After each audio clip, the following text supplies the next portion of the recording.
Salam planter Indonesia. Assalamualaikum warahmatullahi wabarakatuh. Masuk ke pertanyaan berondol adalah ke seorang petani bercerita, Pak, ini bisa nggak sih saya memprediksi besok tonnya dapat berapa panennya? Bahwa sangat bisa sekali pastinya, karena bahwa kegiatan memprediksi ataupun menghitung kemungkinan berapa ton besok akan panen itu bisa dihitung walaupun sekelas petani mandiri. Kalau di perusahaan tanaman perkebunan maka itu dihitung setiap hari oleh seorang mandor panen yang disebut namanya taksasi potong buah atau perkiraan panen esok hari itu dilakukan oleh seorang mandor panen. Nah, untuk petani mandiri apakah bisa, Pak Pendi? Sangat bisa sekali. Maka perhitungan ini adalah dengan menggunakan sistem sampling. Tidak semuanya dihitung, misalnya kita mau panen 10 hektar, 10 hektarnya dihitung semua, tidak. Namun metode yang digunakan adalah menggunakan sampel dengan mekanisme tertentu yang nanti di belakang videonya akan kita jelaskan sistem perhitungannya seperti apa. Tapi hal ini bisa diperhitungkan karena jarang sekali pemilik lahan kelapa sawit memperhitungkan besok mau bisa panen berapa. Karena bahwa di dalam komponen perhitungan taksasi potong buah ini, faktor yang pertama adalah perhitungan nyata di lapangan dengan menggunakan sistem sampel, apakah 5% ataukah 10%. Ya, nanti metodenya saya terangkan di belakang. Kemudian yang kedua adalah bicara tentang BJR. Kalau kita mau menentukan berapa ton yang bisa kita panen besok hari, maka kita tidak bisa terlepas dari berat janjang rata-rata. Di kelas petani mandiri masih jarang sekali yang misalnya memanen memperhitungkan berapa sih berat janjang rata-ratanya. Ngapain Pak Pendi kita ngitung berat janjang rata-rata? Ini penting karena berat janjang rata-rata adalah sebagai kompas yang akan memberitahu kita bagaimana perkembangan tanaman kelapa sawit kita. Berat janjang rata-rata pada prinsipnya tidak akan mungkin turun. Sekali lagi tidak mungkin turun jika pemupukannya adalah memiliki sustainable ataupun keberlanjutannya baik dari dosis ataupun apanya, dosis kemudian ketepatan waktunya, memiliki cara yang 5T yang benar, itu harusnya BJR tidak turun. Namun seringkali BJR turun, kan seperti itu. Nah, kelas petani mandiri baiknya sudah memperhitungkan itu. Setiap panen, sekali lagi setiap panen itu harus menghitung BJR-nya. Kenapa? Ya tadi itu untuk melihat perkembangan tanaman kelapa sawit kita. Misalnya seorang petani mandiri panen pada hari ini per 2 minggu. Kemudian kita panen 3 ton, Pak Pendi, 3 ton 100, berapa janjang? Maka sebenarnya ke si pengelola tanaman kelapa sawit, jika misalnya saya mengelolakan sawit saya kepada orang, maka orang itu harus mencatat. Misalnya panen hari ini 310 kilogram, Pak Pendi, berapa janjang? Sekian janjang. Maka BJR-nya adalah tonase dibagi jumlah janjang, maka ketemu BJR-nya. Lah, 2 minggu yang akan datang kita bisa melakukan perhitungan simulasi. Kita akan panen berapa? Dengan cara apa? 1 hari sebelum panen. Sekali lagi bahwa perhitungan perkiraan bisa dilakukan adalah 1 hari sebelum panen besok hari. Jadi misalnya besok kita panen, hari ini kita taksasi, kita melakukan sensus kematangan buahnya berapa. Kriteria buah yang dihitung adalah buah yang kemungkinan akan dipanen besok. Sekali lagi, buah yang akan kita hitung adalah buah yang kemungkinan akan dipanen esok hari. Pelaksanakan hari ini ya, kita besok akan kita panen, berarti besok yang kemungkinan dipanen berapa dari total sampelnya. Perhitungannya akan saya jelaskan pada video berikut. Salam planter Indonesia. Assalamualaikum warahmatullahi wabarakatuh. Melanjutkan dari video sebelumnya bicara tentang bagaimana perhitungan perkiraan panen kita untuk esok hari, maka kita sebenarnya sebagai petani mandiri ya, kalau di perusahaan tadi sudah saya sampaikan, kalau di perusahaan akan dilakukan setiap hari. Namun bagi petani-petani mandiri yang memiliki luas lahan tertentu, maka dilakukan adalah 1 hari sebelum panen mengikuti pola panennya. Lah, bagaimana kita mengetahuinya? Yang pertama adalah langkah yang pertama adalah kita akan menghitung yang namanya persentase kematangan dulu.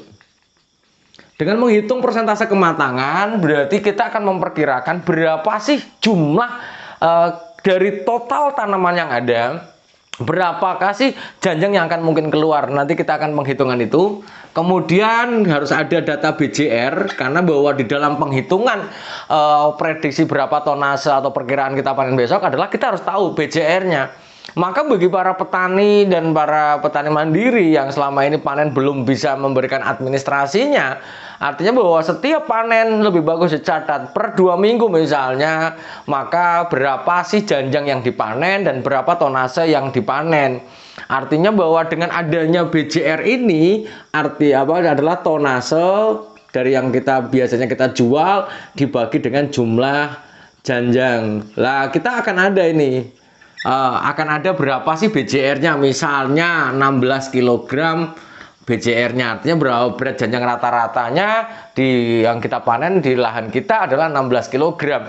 Kemudian dari persen kematangan, kemudian yang kita perlukan yang selanjutnya adalah total pokok.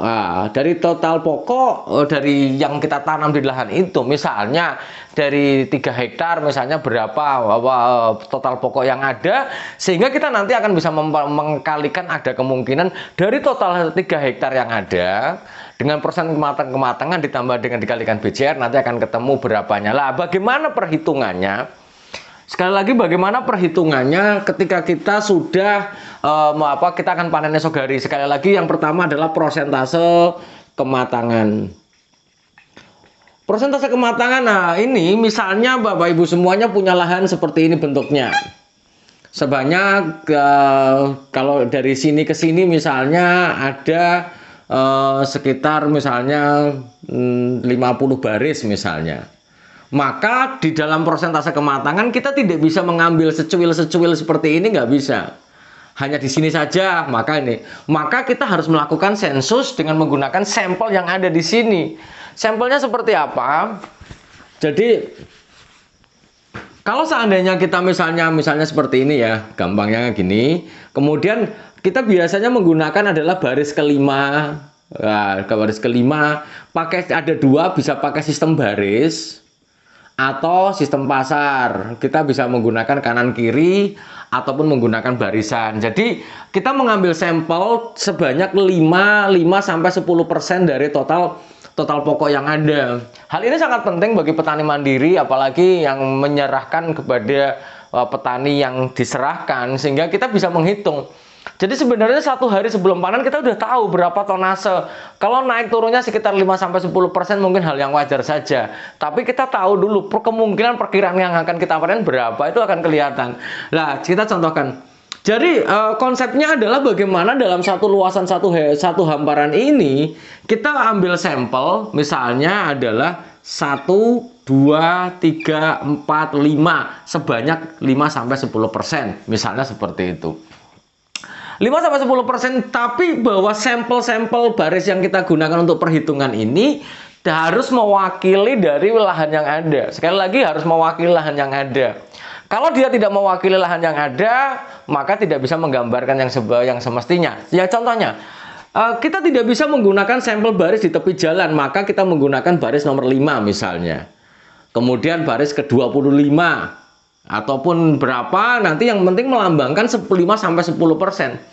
Kalau seandainya misalnya 5, kalau di perusahaan 5, 25, 45, 65 dan seterusnya ya. Seperti itu kalau di perusahaan. Tapi kalau petani mandiri yang memiliki lahan yang relatif kecil, misalnya cuma 3 hektar saja misalnya ini bisa 5, kemudian tergantung total barisnya berapa, diambil 5%-nya dari yang misalnya kita punya 50 baris, maka kita bisa 5 baris saja kita gunakan, tapi tersebar merata di sini. Jangan hanya tidak di tepi jalan. Misalnya kita sekarang pakai standar 5 baris nomor 5 yang dari tepi jalannya atau tepi pasarnya. Kalau yang dulu mungkin 9 sampai 9 baris yang ke-9 kita gunakan, tapi sekarang pakai baris yang ke-5. Nah, ini adalah pemilihan dari baris yang kita gunakan sebagai sampel seperti itu. Nah, kemudian bagaimana cara melakukan perhitungannya? Bahwa persentase kematangan ini adalah bagaimana kita akan melihat berapa dari total pokok yang ada di sini, yang kita panen itu berapa persen sih sebenarnya? Apa jumlah janjang dibandingkan dengan total pokoknya. Lah misalnya di total persen kematangan adalah total janjang masa dibagi dengan total pokok sensus dikalikan 100%. Nah, ini rumusnya. Jadi, misalnya kita masuk di pasar 5, kita akan menghitung. Yang dihitung adalah, sekali lagi yang dihitung adalah janjang yang mungkin kita panen besok hari. Sekali lagi yang kita hitung adalah janjang yang mungkin kita panen esok hari.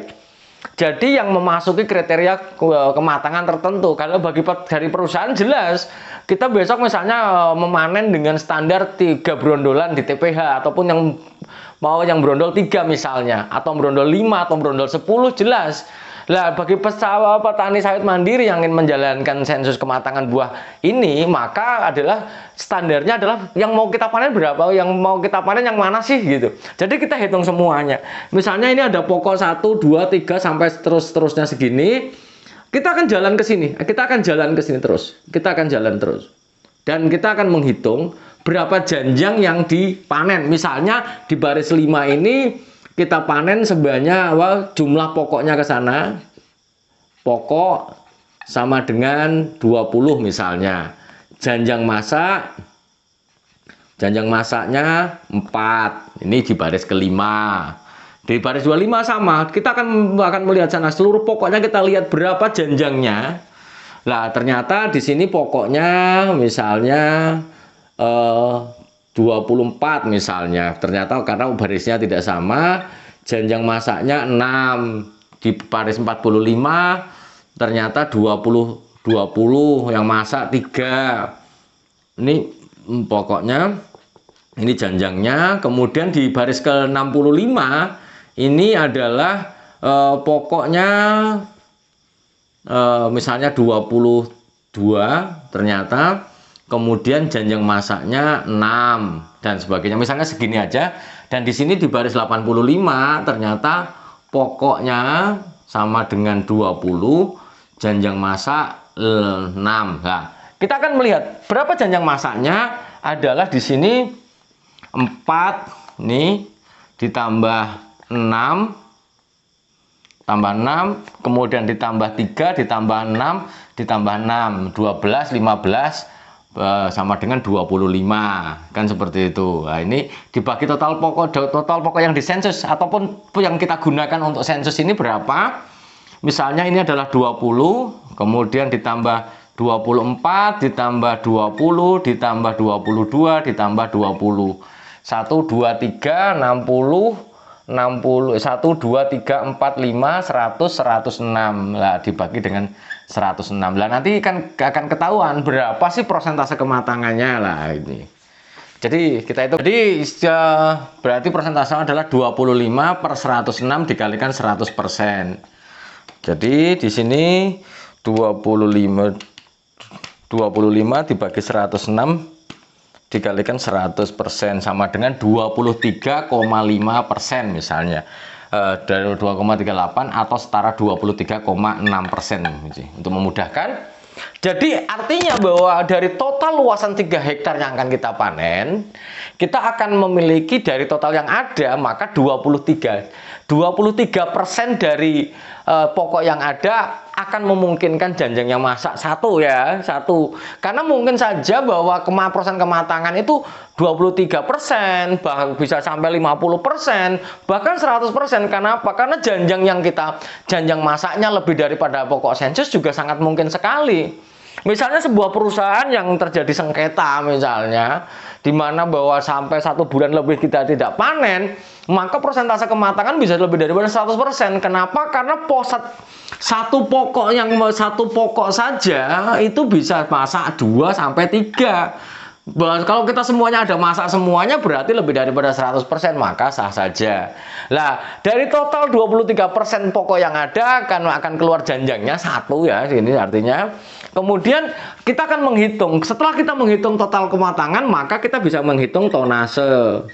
Tonase yaitu tonase sama dengan persen kematangan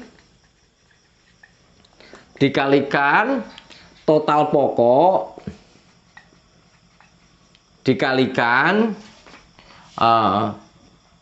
BJR, maka kita akan tahu lah BJR ini sekali lagi adalah dihitung secara rutin dengan menggunakan, kalau petani bagi baiknya seperti apa Pak Pendi, adalah menggunakan BJR pada penimbangan yang sebelumnya. Kalau di perusahaan adalah menggunakan bulan yang lalu, tapi kalau dibagi petani alangkah baiknya adalah menggunakan BJR dari penjualan 2 minggu yang lalu. Artinya bahwa maka harus teradministrasi dengan baik. Hal ini sangat penting bagi petani loh. Contohnya nih, persentase kematangan total pokoknya misalnya kita hitung misalnya ya pokok sama dengan 143 kali 3 misalnya 430 pokok lah misalnya. Kita punya dalam satu hamparan 430 pokok, maka 23% dikali 23,6% dikalikan 430 pokok dikalikan BJR-nya misalnya adalah 20 kilo, misalnya kita punya sawit yang agak gede nih 20 kg, maka kita akan tahu 430 dikalikan 23,6 sama dengan 430 dikalikan 23,6%, 101,48 janjang, dikalikan berat janjangnya 20 kg. Maka besok kita akan panen sebanyak 29,6 ton. Nah, ini sebagai estimasi saja. Panennya seperti apalah, ini mungkin hanya estimasi saja. Kalau 3 hektar setiap panen 2 ton ya masih agak rendah ya, masih rendah sekali per 2 minggu. Ini cuma sampel saja. Hal ini sangat penting, berarti setiap mau kita panen kita tahu berapa sih kilogram yang akan keluar dari ladang kita, sehingga kita bisa menyediakan. Jangan sampai karena bahwa di dalam perhitungan kematangan buah atau taksasi ini atau taksiran atau perkiraan tonase yang akan kita panen adalah sangat berkaitan dengan satu kendaraan. Kemudian tenaga kerja, jangan sampai alokasi tenaga kerja juga terlalu banyak di sini. Kalau dia terlalu banyak di sini ya berantakan pastinya. Kemudian kendaraannya berapa, jangan sampai kita panen 5 ton, kita hanya menggunakan satu pickup aja, harus mundar-mandir dan sebagainya. Maka penting untuk kita lakukan untuk di dalam, kalau di perusahaan mungkin sistemnya sudah padu, tapi kalau di sawit mandiri jarang masih menggunakan ini. Pertanyaannya kenapa tidak? Apalagi kita meyakinkan untuk menitipkan ladang kepada orang. Sekali-kali coba kita hitung sendiri, 1 hari sebelum panen kita lihat dulu, kita sensus sendiri, dan kemungkinan berapa yang akan keluar esok harinya. Kalau di dalam perusahaan maka batasnya hanya 5% saja. Jika sensus ini dilakukan dengan sungguh-sungguh, dengan pengamatan yang detail oleh seorang mandor panen, maka tidak mungkin lebih daripada 5% kalau memang misalnya lancaknya bersih sesuai dengan kondisi yang ada. Namun kadang-kadang taksasi ini bisa meleset ya gara-gara mungkin saja dilakukan dengan cara yang sembrono, tidak sesuai dengan standarnya. Mungkin itu saja dulu yang dapat saya sampaikan. Intinya di dalam penafsiran taksasi sama dengan perkiraan panen esok hari tonasenya berapa adalah sangat penting untuk kita laksanakan, untuk bisa mengetahui besok kita itu akan mengeluarkan dari ladang kita berapa ton sih. Hal ini penting. Kalau di perusahaan jelas besok berapa ton yang akan keluar, maka orangnya tidak kita kirim sekian orang, kendaraannya sekian unit misalnya. Hal ini penting sekali lah. Kenapa nggak kita adopsi untuk petani sawit mandiri yang misalnya punya 10 hektar, apalagi yang punya lebih luas lagi, sangat mumpuni lah. Yang 3 hektar boleh dicoba untuk memperkirakan benar nggak sih teori kalau kita menggunakan sampel ini. Intinya sebenarnya pengambilan sampel ini yang mumpuni, jangan di tepi jalan. Nah, ini yang paling penting. Kalau misalnya ini 5-10%, semakin besar persentase pokok yang menjadi sampelnya, maka datanya akan semakin akurat pastinya. Semoga bermanfaat bagi kita semuanya. Semoga Allah melimpahkan rahmat hidayahnya dan kebahagiaan, kesehatan bagi kita tanpa syarat.